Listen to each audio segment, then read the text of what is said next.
This is the Action Movie Guys podcast, bringing you action movie reviews from across the decades, plus box office numbers and insight like never before. And now, your hosts of the Action Movie Guys podcast, Alex and Nate. What's up, everyone? Welcome to episode number 216 of the Action Movie Guys podcast. I'm your host, Nate, and that's my co-host, Alex Figueroa. And this episode, we're going to be starting a new solo movie review category. This month, or this next 4 weeks, we will be covering action movies based on video games. So we're going to be kicking this off with a 2014 film called Need for Speed. Of course, based on the very popular racing game franchise. Alex, before we even review, since we're doing video games here, did you ever play the Need for Speed games? No. My wife did. My Okay. wife played. I never, no. Me and my cousin Josh, we really spent a lot of hours in the game called Need for Speed Hot Pursuit on PlayStation 1 way back. So I did play a lot of Need for Speed. That version at least. I have not played any of the new ones. I know there's like 40 versions of it. But either way, we're going to be talking about the movie here. Now, this, of course, is an adaptation of a game that really has no story. So it's just a racing game. We're going to see if they were able to deliver something worthwhile or not. But before we do that, let's go ahead and give you some Rotten Tomatoes scores, because you already know how we're going to do it. And wow, I don't think you're going to be surprised here, but in classic video game movie form, this thing got some low scores. This has a 22% critic score. Oof. And a whopping 57% audience score. So more than half on audience, but the critics just said, video games. I hate video games. I imagine that's what they said. I hate video games. So they didn't like it. Okay, I will say this. This score is the same as the Resident Evils. Literally. Oh, that's true. 2257 is, I'm looking at the Resident Evil scores, it's pretty much the same across the board, around those same numbers. Yeah. And I don't know. See, it's so weird with Rotten Tomatoes. Like, we talk about it a lot. Whenever it's like a good movie, it gets the middle average. When it's like a sucky ass movie, the critics give it a 90. And it's so backwards in terms of this whole scale system. You know what it is? It's sometimes backwards with the average man. I think with the audience score generally speaks for the average moviegoer, right? Me and you didn't go to film school. We're not critics. We're just two guys who like to talk about movies. So a lot of times I agree with you. We don't always agree with the critics. Sometimes we do. Sometimes they give it a low score and we say, yeah, it's a piece of trash. Sometimes they give it a high score and we say, yeah, it's really great. And then there's those other times, but let's see how this one goes. Now, before we do, this was a first time watch for you, correct? Oh, okay. So I love a good first time watch. You get to go first. Of course, we're going to be talking about a little lead character. Now, this one's played by Aaron Paul. You might know him from Breaking Bad. And in this movie, he's playing a cool guy named Toby Marshall. Now, being that none of these games have characters like this, they're all made up. So they went with Toby Marshall. What did you think? Okay, so Toby Marshall was very, not bland. Well, he was dry. Like, the character was dry. Like, he didn't give him much story of him, right? Like, not much story. They gave you that his dad, something with his dad. I always remember something about his dad. And I was just like, okay, so what about his dad? Like, his dad was a famous race car driver. Was he a thief? Was he a mechanic? Like, what about his dad? He was a car driver. He was a race car driver who then became like a mechanic later in, he opened the car. So then it makes sense why he soups up the cars the way they do. Okay, so all right, cool. But all right, so fine. So he has like that type of backstory, but his character was like, I don't know. To me, I couldn't connect with him because there's something about the character that I couldn't connect with. I don't know if it's Aaron Paul's acting, because honestly, he ain't that good in this movie for a lead. I was like, he's not that good. I know he did Breaking Bad, and I know everyone's going to kill me, but I'm like, literally, Breaking Bad was Walter White who carried the whole show, right? It was that Bryan Cranston guy, and then Aaron Paul was the secondary. This one, he's the lead of a trying to push a franchise. Was he that good? I don't know, dude. Like, I couldn't connect with the character. I wasn't there. But the driving scenes that he did was actually really cool. His face is not like, he's just very stoned behind the wheel. I don't know if that's because of his dad or whatever, like the way they drive. Honestly, there's not much there because, like, honestly, I don't like his acting. Like, I'm gonna be honest with you. I don't like his acting, so I didn't like the character as much. I didn't connect with him. So I gave him a 3. I thought he was good enough for the film. But I think if it was helmed by another actor, I think it would have been better.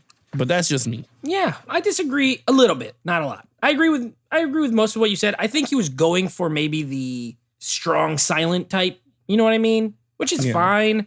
The quiet intensity, if you will. You know, like it's there, but it's low key. I agree with you there. It's very low key. It's played down. I like the character though. One, you do get, it's not a ton of backstory. You know, his dad died. He owns the shop. You know, the bank is coming because they're behind on payments because they're not making that much money. He's a super sick race car driver. I think they plant the seeds for what you need to know. Dakota Johnson is the sister of his friend. They're clearly used to dated. You know, they used to be dating with each other. Now she's with his rival. It's all there. Like, it's all there for like a what you would call a standard action movie plot. You know what I mean? The character, though, what I do like about him, and this is maybe just because I like him amongst like his group, you know, his crew. I'm always down with, and maybe it's why I like the Fast and Furious movies, which one day we'll get to.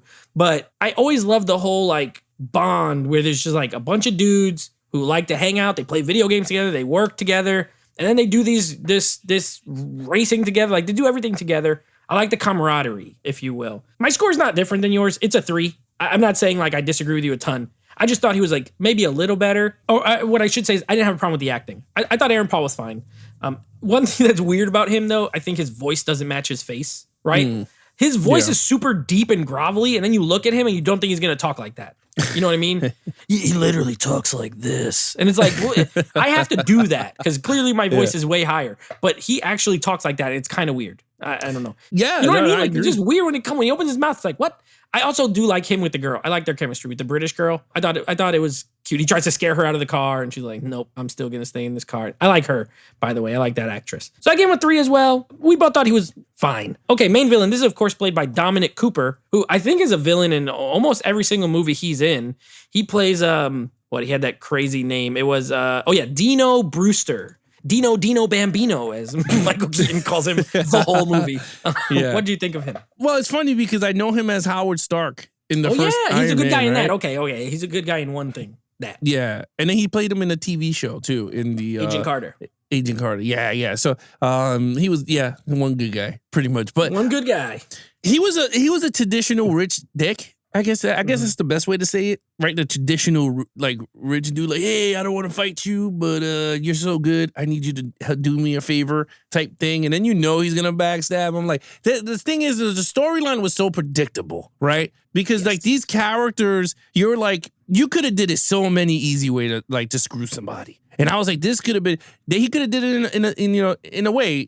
I don't know how to. I guess I'm phrasing it wrong or something, but there's 20 ways you could do it. And I felt like the way they picked it was the most obvious that he's going to do something later down the road to pick, to do something.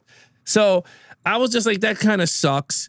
The character himself, like I said, I was kind of angry. I was like, man, that kind of messed up, like how he threw him under the water and all that. And I was like, wow, that sucks. But kind of develops into what the storyline is going to be. So I was like, oh, that's pretty cool. But honestly, there was not much more to the character. They didn't fight. Like, we like that whole, fight to fight. Like, Dom fights everybody, right? Like, he comes out, he's like, you talk about my family. And then they all of a punch sudden in Fast and Furious. This is not a punch movie. Really. This is not a punch movie. He does get punched. He gets punched, but it's not a punch He doesn't movie. punch back. Yeah. So I had to deduct points there. I gave him a 3 for good because he was good driving and I thought the character was good. Other than that, it was not great. We're in the ballpark. I give him the same. I think he's equal to the lead, honestly. I feel like I agree with everything you said. I think it's super predictable. And because of that, I had to look for things. And I just think for what the movie is, I thought they were a good yin and yang as far as Aaron Paul as the good guy and him as the bad guy, right? Old rivals. You could tell they knew each other for a long time. Everyone knows that this guy's the better driver, but he went on to be a famous race car driver. So he thinks he's the better driver. He took his ex-girl. You know what I mean? It's the classic bully stuff, right? And he's like, water under the bridge, man. I'll pay you all this money. Work on this Mustang. They do it. He's going to pay him. And then he drives the car. And then, when they go to make all the money, all the millions of dollars, he kills his friend. Like the first Fast and Furious, when the guy tells him don't race in Race Wars. And then he does it anyway. And then this movie rips off a lot of other movies, by the way, if you didn't get the drift. And then he dies, he dies and the guy just drives away and lets him go to jail. I like that. That's the kind of, that's like, that'll piss you off a little bit. You're like, this dude just drove away, hid the car. Aaron Paul went to jail for something he didn't do. I'm with it. And he's smug. Dominic Cooper's a good smug looking actor. You know what I mean? He has the villain face. Perfect. I want to punch him the whole movie. But I gave him a 3 too. I think he's good. I just think he's too the storyline doesn't help them. You know what I mean? Like, it doesn't help them as characters. But I thought they were both like, they were good. They were just okay. I'm interested to this section. What did you give for the action?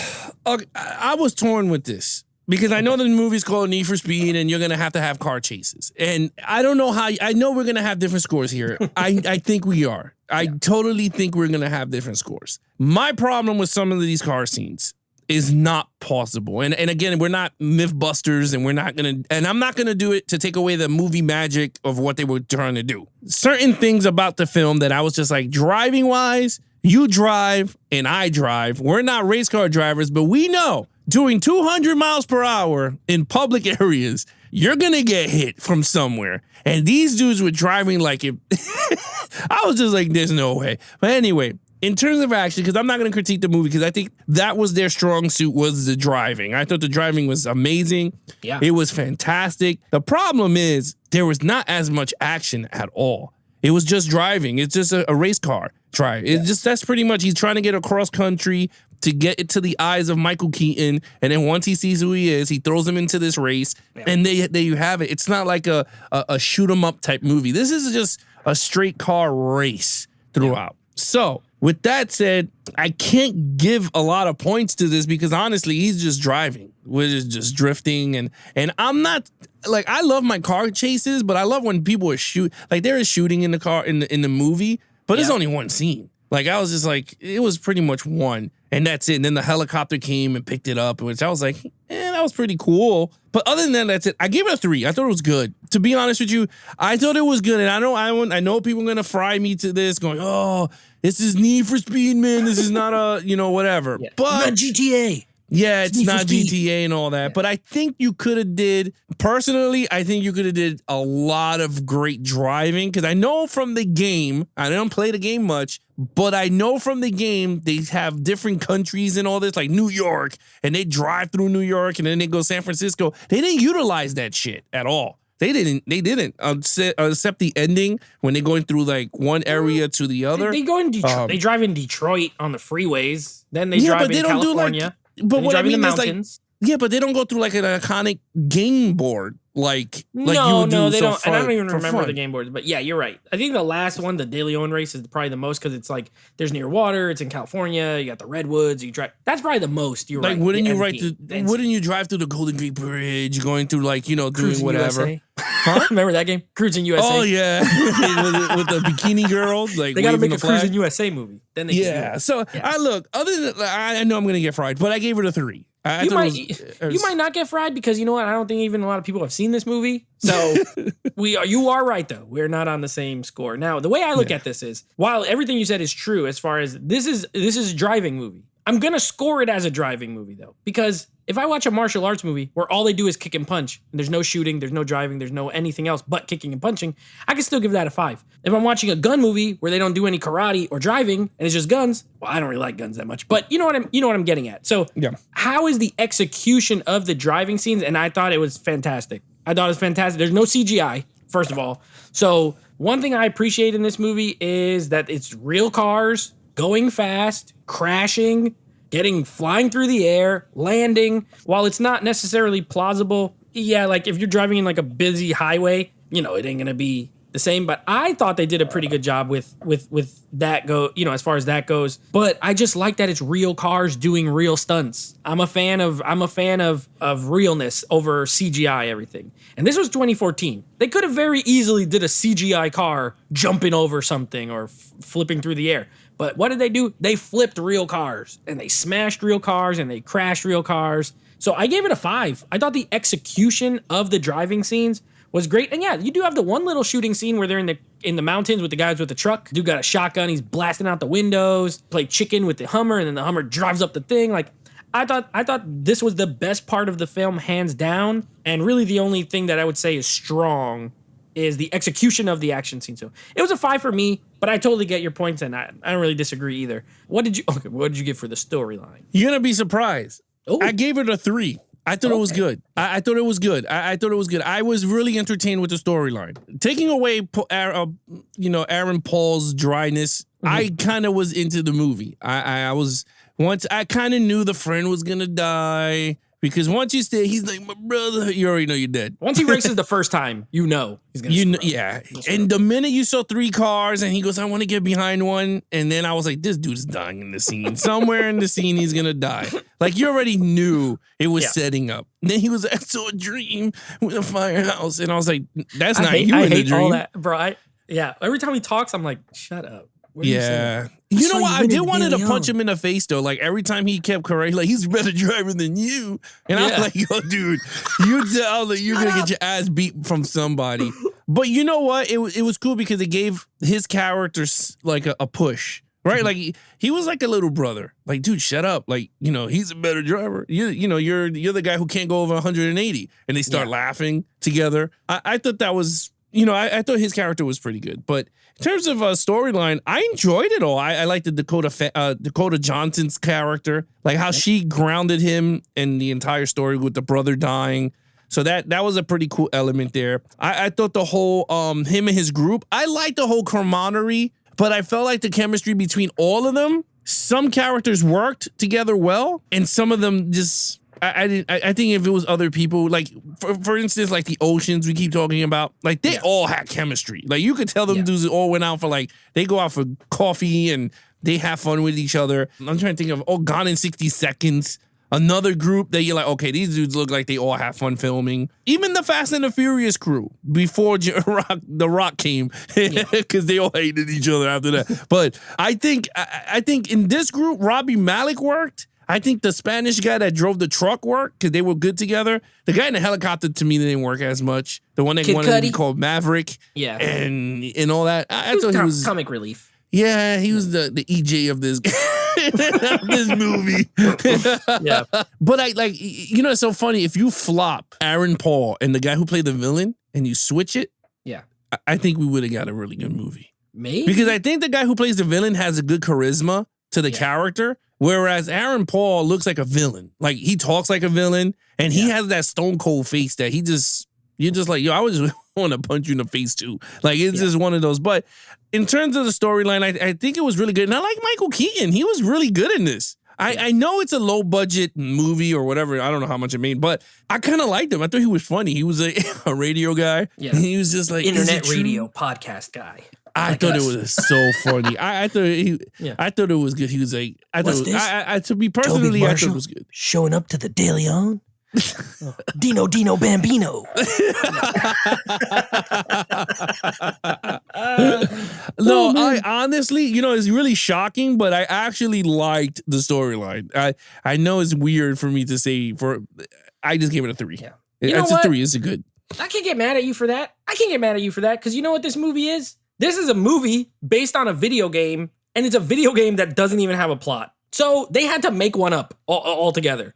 So it's not like you can compare it and be like, this is nothing like the game. Well, that game, you just pick cars and drive. There's no, I'm thinking the original Need for Speeds. I don't know if later they got storylines.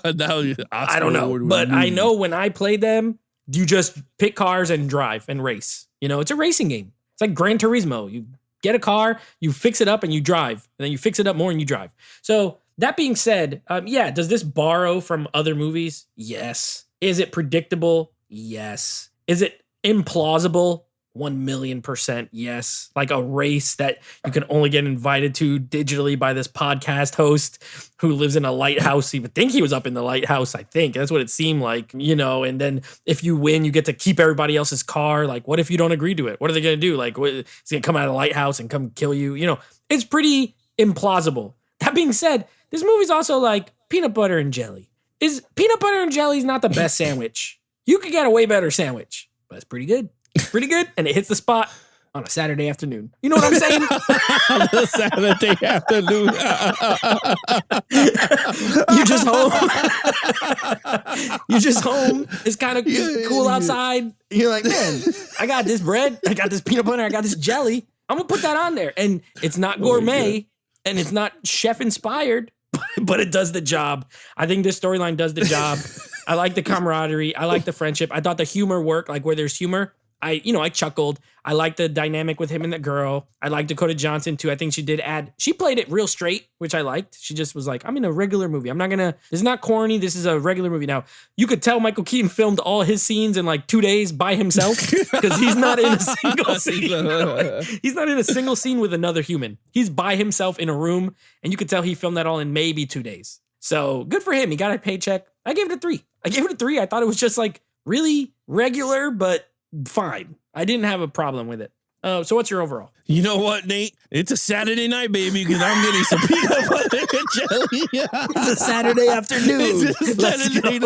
It's a Saturday afternoon, baby. I'm making some peanut butter and jelly watchable crap because this is actually a really good movie to me. Yeah. I know a lot of people could hate it or like it, but you know what? In my opinion, I enjoyed this movie. I was really into it. Again, car scenes. It was really well done. I thought the car scenes were all shot very well. Even the police chasing them, which I think my wife said that's Hot Pursuit with the cops and everything. Hot Pursuit, yeah. Yeah. Good. She said that was the one that she used to play a lot. So I was just like, oh, that's pretty cool. You're right. It has a lot of jokes at times. Michael Keaton is really good as a side character. Rami Malek was really good. Even the scene that he quit and he got butt naked, I thought that was really funny. And he made out with that hot chick in the office. That was funny. Yeah.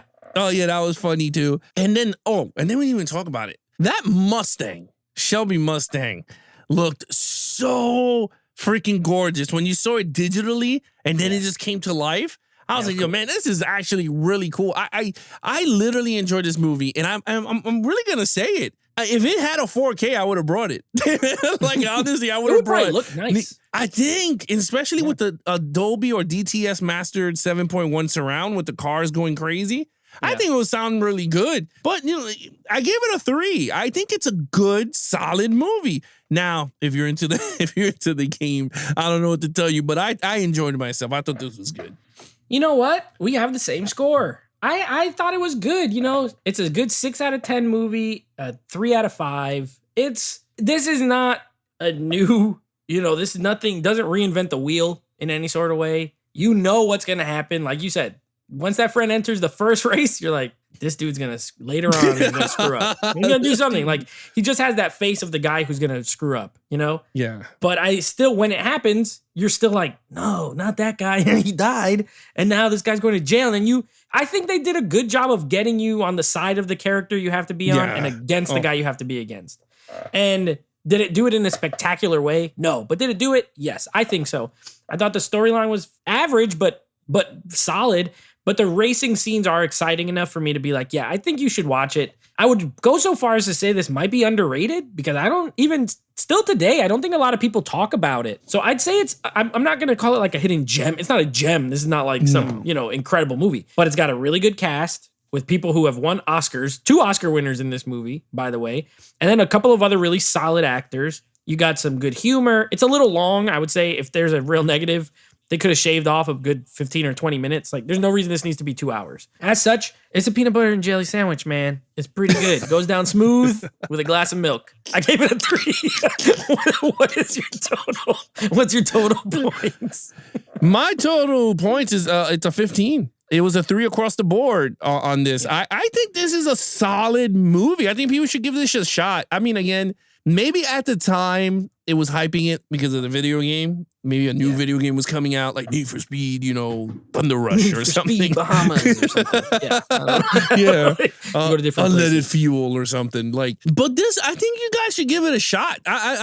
You know what? It's funny. The thing I love about doing this show is you'd be surprised the shit that we watch and I actually enjoy. And then the ones that we say, yeah, this is a movie I loved as a kid, and then it's a piece of shit. This movie I never seen.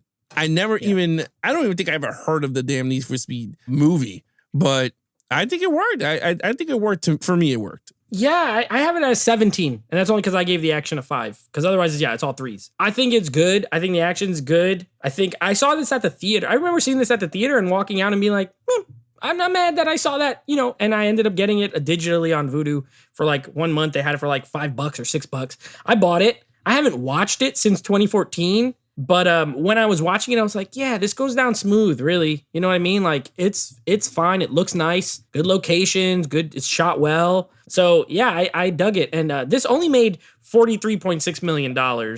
So it was not a hit in any sort of way. And this was released by Disney. It's under one of their other like banners. You know what I mean? I don't know if it was Touchstone or one of them. But yeah, they're never going to be a sequel. And the way it ends, it lines up like, hey, we got to get ready for this next. And they could have made more if it was successful, but it wasn't. So, all right, here's what we got coming up. It's going to be pretty good because next week we got Resident Evil Afterlife, the fourth, the return of Paul W.S. Anderson in the director's chair of the Resident Evil franchise. And then our next movie based on a video game. I don't know if you've ever seen this one. It's called Hitman. Have you ever seen Hitman? No. All right. Well, Hitman stars Timothy. There's like 8 of them, right? Just Hitman. No, there's 2, but just the first. We're doing the first one. Hitman. Okay.